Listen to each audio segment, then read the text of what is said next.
மாண்புமிகு இதய டாக்டர் புரட்சி தலைவி அம்மா அவர்கள் தமிழ்நாட்டை ஒரு முன்னோடி மாநிலமாக உருவாக்க வேண்டும் என்ற ஒரு முனைப்பில் அல்லும் பகலும் அயராது உழைத்திட்டு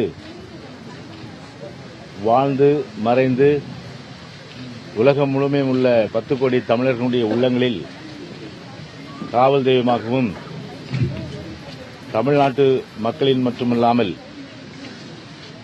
இந்திய திருநாட்டின் உயர்ந்த ஒரு மாபெரும் தலைவராக விளங்கி மறைந்து மறையாமல் நம் உள்ளங்களில் வாழ்ந்து கொண்டிருக்கின்ற நம்முடைய அம்மா அவர்கள் உறங்கும் இந்த இடத்திற்கு அம்மா அவர்களை ஆசியோடு 2017-18 ஆண்டுக்கான நிதிநிலை அறிக்கை சட்டமன்றத்திலே தாக்கல் செய்வதற்கு முன்பாக அம்மாவுடைய ஆசியை பெற்று தாக்கல் செய்யப்பட வேண்டும் என்று அம்மாவுடைய ஆசியை பெற்றிருக்கின்றேன். அம்மா அவர்கள் சமூக கல்வி பொருளாதாரம் சோசியோ எக்கனாமிக் அண்ட் எஜுகேஷன் இந்த மூன்றும் தமிழ்நாட்டினுடைய உயர்வுக்கு மிக முக்கியமான காரணமாக இருக்கின்ற காரணத்தினால் மாண்புமிகு அம்மா அவர்கள் எப்பொழுதுமே மக்களை பற்றி அல்லும் பகலும் அயராது சிந்தித்து அதன் அடிப்படையிலே மக்கள் போற்றுகின்ற திட்டங்களை எல்லாம் அளித்து நம்முடைய இந்தியாவிற்கு தமிழ்நாடு முன்னோடி என்கின்ற வகையில் பல்வேறு திட்டங்களை அம்மாவுடைய மதிநுட்பத்திலே உருவாகி அதன் அடிப்படையிலே நம்முடைய மாநிலம் அம்மாவுடைய ஆட்சி காலத்தில் அன்றும் இன்றும் என்றென்றும் வழிகாட்டியாக உள்ளது என்பதை பல்வேறு திட்டங்கள் மூலமாக அது வழிகாட்டியாக உள்ளது என்பதை நான் இத்தருணத்தில் தெரிவித்துக் கொள்கின்றேன். எனவே இந்த நிதியாண்டு 2017-18 ஆண்டு நிதியாண்டு அதற்கான நிதிநிலை அறிக்கையை தாக்கல் செய்யப்படுவதற்கு முன்பாக அம்மாவுடைய நல்லாசி வேண்டி இங்கே வருகை தந்த நிலையில் இத்தருணத்தில் அம்மா அவர்கள் நிதிநிலை அறிக்கை குறித்து அவர்கள் தெரிவித்த ஒரு பொன்மொழியை நான் இந்த நேரத்திலே தெரிவித்துக் கொள்வதற்கு கடமைப்பட்டிருக்கின்றேன்.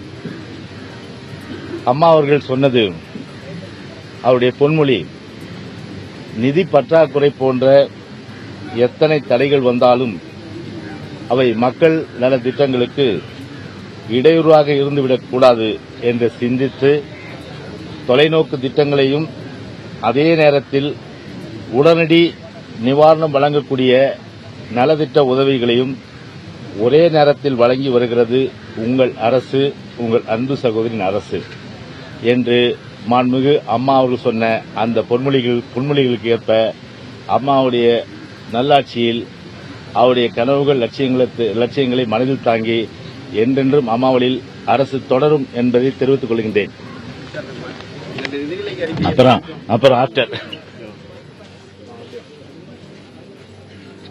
தமிழக பட்ஜெட் இன்று தாக்கலாக உள்ள நிலையில் நிதி அமைச்சர் ஜெயக்குமார் சட்டப்பேரவைக்கு செல்வதற்கு முன்பாக ஜெயலலிதாவின் நினைவிடத்தில் அஞ்சலி செலுத்தினார். அப்போது செய்தியாளர்களை சந்தித்த அவர் ஜெயலலிதாவின் ஆசியை பெறுவதற்காக அங்கு வருகை தந்ததாகவும் மேலும் ஜெயலலிதாவின் வழியில் நிதிநிலை அறிக்கை தாக்கல் செய்யப்படும் என்றும் அவர் குறிப்பிட்டார்.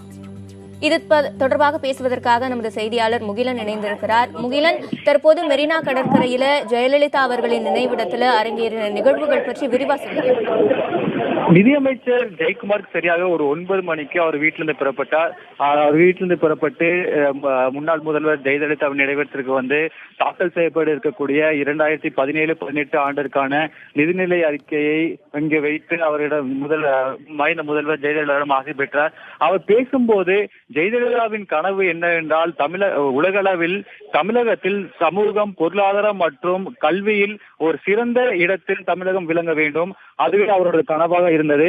அந்த கனவை மீண்டும் பூர்த்தி செய்யும் வகையிலும் அவங்க ஜெயலலிதா கொண்டு வந்த திட்டங்களை தொடர்ந்து நடைமுறைப்படுத்துவதற்கான அனைத்து நடவடிக்கைகளையும் எடுப்பதற்காக இந்த பட்ஜெட் வழிவகுக்கும். அதே போல பொதுமக்கள், அதாவது சாமானிய மக்களின் வாழ்வு மேம்படுவதற்கான பல திட்டங்கள் இந்த நிதிநிலை அறிக்கையில் உள்ளடங்கி இருக்கும் என்றும் நம்மிடம் தெரிவித்தார். முகிலன், இன்னைக்கு பட்ஜெட் தாக்கல் செய்யப்பட இருக்கிற நிலையில மாநில வருவாய் குறைந்திருப்பது பற்றி பெரிதும் பேசப்படுது. இந்நிலையில பட்ஜெட்ல அது எந்த அளவுக்கு எதிரொலிக்கும் அப்படின்றது குறித்து ஜெயக்குமார் அவர்கள் தற்போது செய்தியாளர் சந்திப்புல குறிப்பிட்டாரு. அதை விவரமா சொல்ல முடியுமா? அதாவது சுமார் ஒரு 2 லட்சம் கோடிக்கு மேல் கடன் இருக்கிறது. அந்த கடன் இருக்கிறது என்பது தமிழகத்தில்.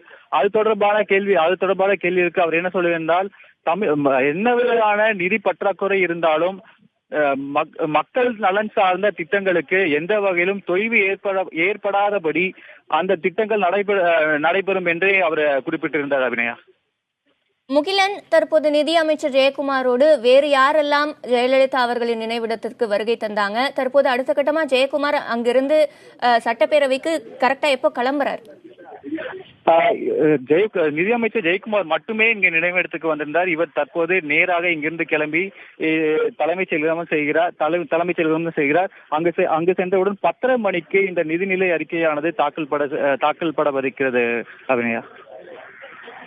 நிதிநிலை அறிக்கை குறித்து வேற ஏதேனும் விஷயங்களை நிதியமைச்சர் பகிர்ந்துகிட்டாரா? அவர் பேசுறப்போ சமூகம், பொருளாதாரம் மற்றும் கல்விக்கே முக்கியத்துவம் வழங்கப்பட்டிருப்பதாகவும், ஜெயலலிதாவின் எண்ணங்கள் படி அனைத்து திட்டங்களும் நடைமுறைப்படுத்துவதற்கு அனைத்து நடவடிக்கையும் எடுக்கப்படும் என்றே ஒரு உறுதி அளித்திருந்தார்.